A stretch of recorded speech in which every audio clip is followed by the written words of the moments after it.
Newstalk ZB, it's 8:13. Well, it all started right here on this program in an interview with Mike Hosking when the then CEO of the EMA, Alasdair Thompson, said essentially that women took more time off because of their periods. In the furore that followed, Alasdair Thompson lost his job. To some extent, he lost his health and his sanity. He says now, though, he is a changed man. He's written a book and he is sitting right here in the studio. Good morning to you. Good morning, Susan. Let me read a part from your book, a little extract that really struck me.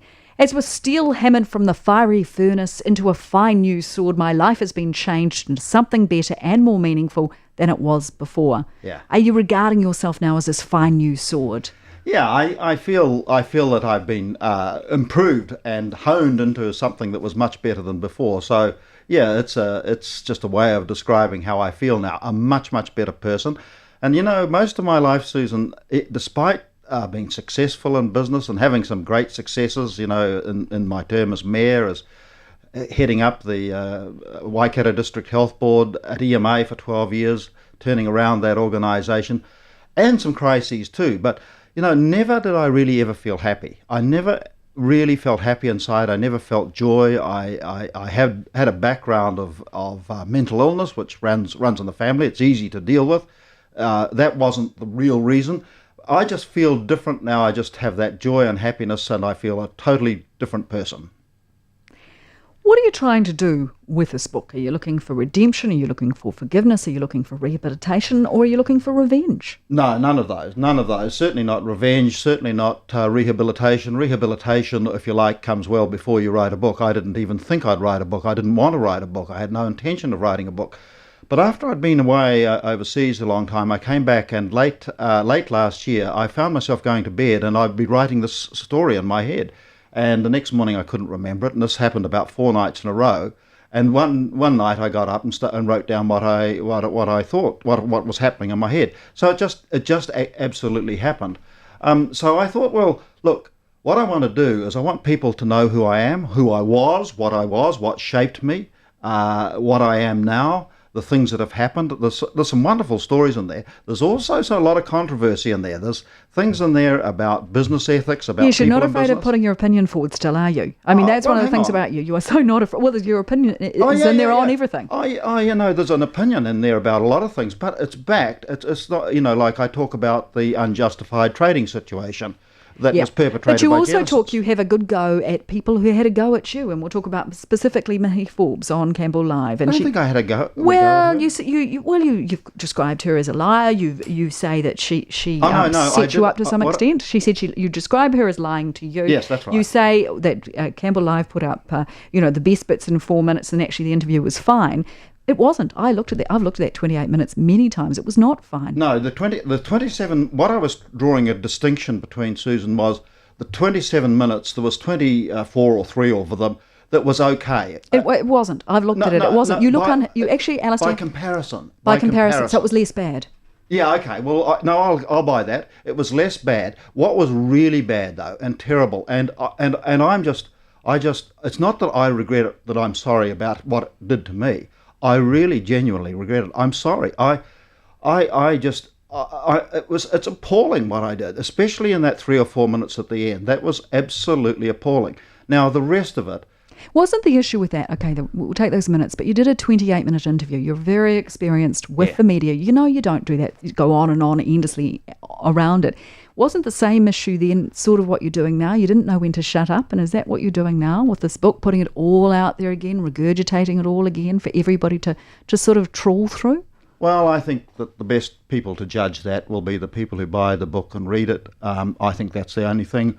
I'm not actually trying to do any of those things. I think that's a perception. Maybe, I don't know whether you've read it yet, but it may be your perception. It's certainly not mine. I'm just wondering. No, it's not. Okay. Yep. I'm just wondering why you'd want to put yourself right back out there again after what you went through. You could have got. I mean, it's a 5-part book. There's 2 parts that sort of deal with my downfall and the recovery, if you like. There's 3 parts that are about other things completely. I mean, it's not just about that, but I guess that when you write a book, if I was sitting here and I wrote the book and I left out those 2 parts and put something else in, we wouldn't even be here sitting talking about it, would we? No, that's absolutely right. So, I mean, naturally, you write about something. I mean, it would be dumb not to write about what happened. How is your health and your mental health now? Because I know you went into a very dark place after that. Oh, look, it's fine because, you know, I've had mental health issues all my life. And the only thing that you can do to practically do to sort it out is to remain fit and well and not drink too much alcohol, and you need to be treated for it. Now, I had gone 15 years without changing any medications or anything, and you don't realise when this fog comes in and it starts it's taking control of you. I'd become belligerent. I was like that with my board. I got short with them at board meetings. I would get grumpy and, you know, I didn't see, I thought it was them, you know. I thought, oh, gosh, you know, so it was all their fault, not mine. But I realised it was a real breakdown at that point. I'd gone through, Joan and I were off to an event somewhere and we had a head-on car crash. We were both injured. I was on painkillers, opiate things too, and I was really dopey that day. I'd put on a lot of weight. My meds weren't doing the job. I was in a real bad situation. Now, it sounds like I'm making excuses for my bad behaviour, but, you know, believe me, even in the past, when it finally grabs hold of you, my behaviour was bad before too. You get sort of, I don't know, belligerent. You were arrogant too, by your own admission, weren't you? Yeah, absolutely. In fact, your wife said you were arrogant. Yeah, she told Paula that, and Paula put the question to me last night. This is Paula Penfold last night on Third Degree. You cried on national television last night. You fell apart, and I'm wondering, in the cold light of day, how you're feeling about that this morning. Oh, well, I didn't like seeing it, Susan, but again, I'm wondering why you would expose all of this to the world. What is it about Alasdair Thompson that wants to keep putting it out there? Oh, Fran O'Sullivan once described Don Brash as a media junkie or a media... Well, this is about you, though. Yeah, I know. Well, I'm just bringing the same point. I mean, she'd probably say the same about me, that I can't resist being in the limelight. And you're I'm like sure a moth to the flame. Yeah, I'm sure that's what you're wanting to come to. Well, that's what I'm wondering. Yeah, and so I mean that's what you can think. I'm asking you. I don't think that. I think I've written a book. I think that once I'd written a book. Okay, and you're a feminist now. I told media people about it. They wanted to interview me. And you are now a feminist. Yeah, I am. Of sorts. Yes, I am. What's of sorts? Well, I'm wondering, what does a feminist mean to you, being a feminist? Well, to me, it means being aware of the issues that women face and having an interest in them and an interest in doing something about them. Those comments you made on the Mike Hosking Breakfast, you said last night on Third Degree that as soon as the words came out of your mouth, you knew it was wrong. But you made those same comments in the pre-interview. You talked to the researcher, you made those same comments in the pre-interview. So you didn't know when you spoke to the researcher before the interview, then you made the same comments. I'm sorry, I'm not... You don't remember doing that? No, I don't. I'm not sure. So what interview are we talking about? With the pre-interview, when you speak, the person who rings you and asks you to appear on air, before you spoke to Mike, you made the same comments. Oh, look, I don't recall that, but I... Which would indicate, I guess, which would indicate, Alasdair, that those views were very firmly ingrained.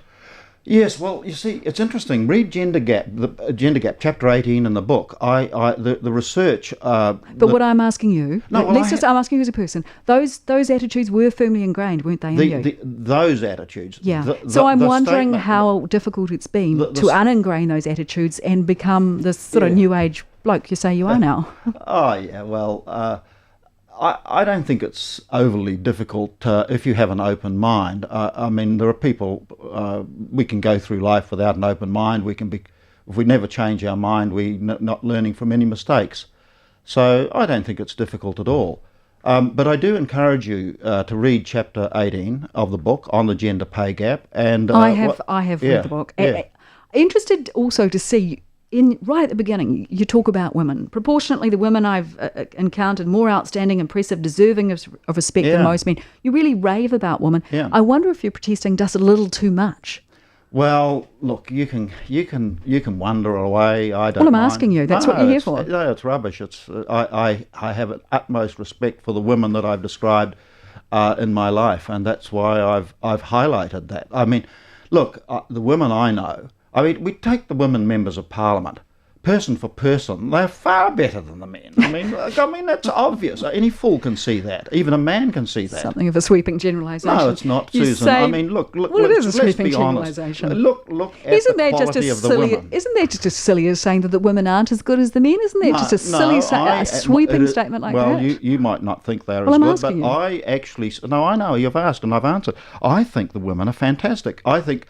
I mean, you go back and look at the women we have had in Parliament, the ones we've got there now.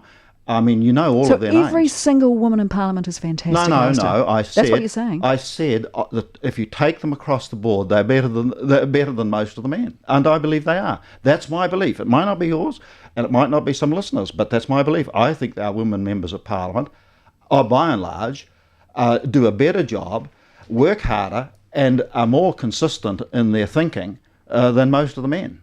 I think that. I believe that. You don't want to believe it, but I say it and I mean it.